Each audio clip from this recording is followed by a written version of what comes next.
사사기 3장은 온니엘, 에훗, 삼갈이라는 사사들의 활약을 보여줍니다.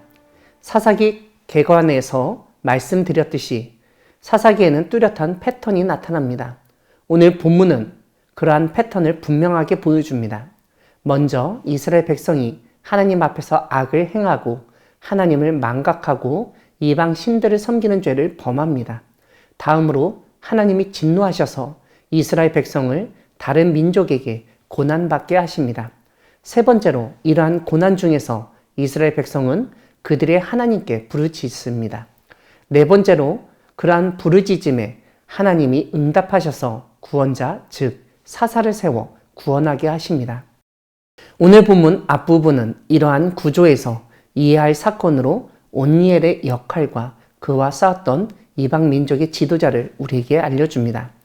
이스라엘 백성들이 바알과 아세라를 섬겼다는 점에서 우리는 가나안 땅에 들어가자마자 이스라엘이 그 땅의 종교에 영향을 받고 그들의 문화에 깊이 빠져들었다는 것을 알 수 있습니다.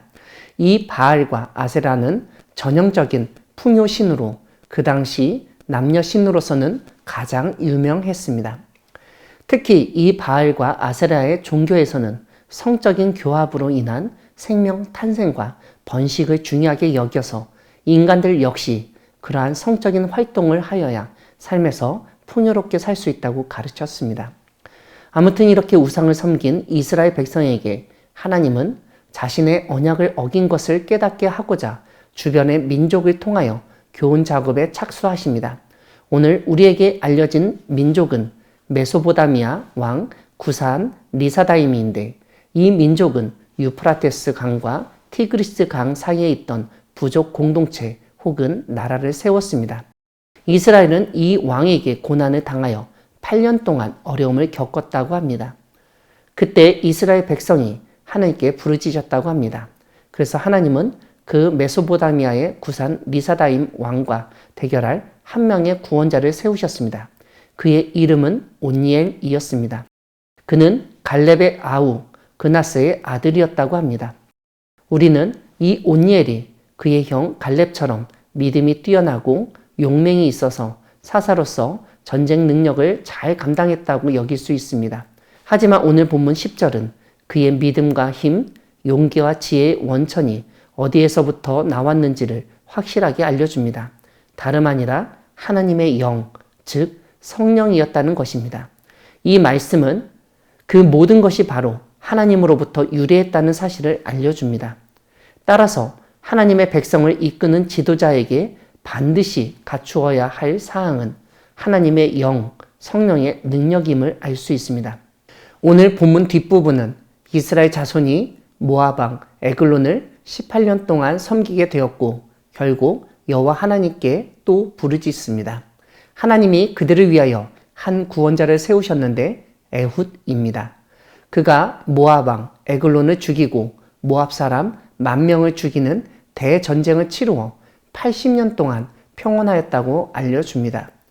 뒤를 이어 삼갈이라는 사사도 언급됩니다. 사랑하는 광야교회 성도 여러분, 하나님은 한 사람을 통해 구원을 이루실 수 있는 분이십니다. 오늘 말씀을 보면 하나님이 어떤 한 사람을 통하여 민족 전체를 구원하실 수 있다는 점을 깨닫게 됩니다. 온니엘도 그렇지만 에훗도 하나님이 민족을 위하여 세운 일꾼으로서 남들이 감히 하기 어려운 일을 감당하고 구원의 목적을 이룬 것을 볼 수 있습니다. 그런데 우리가 한 가지 주목해야 할 점이 있는데 에훗이 베냐민 사람 게라의 아들 왼손잡이라는 15절의 설명입니다. 베냐민의 뜻은 오른손의 아들입니다. 그 베냐민 지파 속에서 왼손잡이 에훗이 성장했다는 것을 우리는 생각해 보아야 합니다. 우리가 어릴 적을 돌이켜보면 밥상에서 왼손으로 밥을 먹는 것이나 왼손으로 글씨를 쓰거나 다른 일을 하는 것은 엄격하게 금지되었던 것을 알 수 있습니다. 하물며 오른손의 아들이란 뜻을 가진 베냐민 지파에서 왼손잡이로 살아가야 했던 에훗이 얼마나 고생하였을지는 물속을 들여다보 확연해집니다.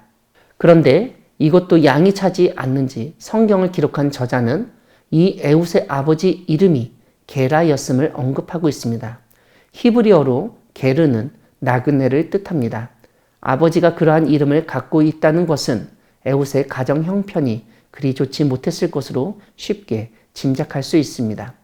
에훗이 오른손잡이들 속에서 왼손잡이로 그리고 강력한 힘을 가진 지파 안에서 나그네처럼 살아야 했던 운명을 가지고 있었다는 점은 우리의 시선을 주목시킵니다.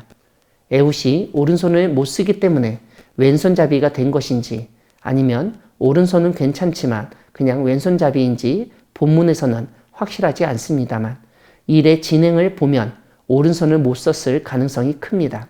그렇기 때문에 모압 왕 에글론도 안심하고 그를 독대할 수 있었던 것입니다. 그의 이러한 신체적인 장애와 가정 환경에도 불구하고 그는 하나님을 잊어버리지 않은 사람으로 나타납니다.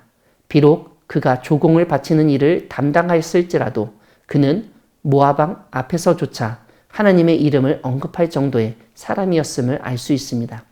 왼손잡이라고 그 집안이 별로 좋지 않다고 심지어 조공을 바치는 일이나 하는 쓰레기 같은 인물이라고 하였던 에훗을 하나님은 에글론보다 더 귀한 사람으로 여기고 그를 사용하셨습니다.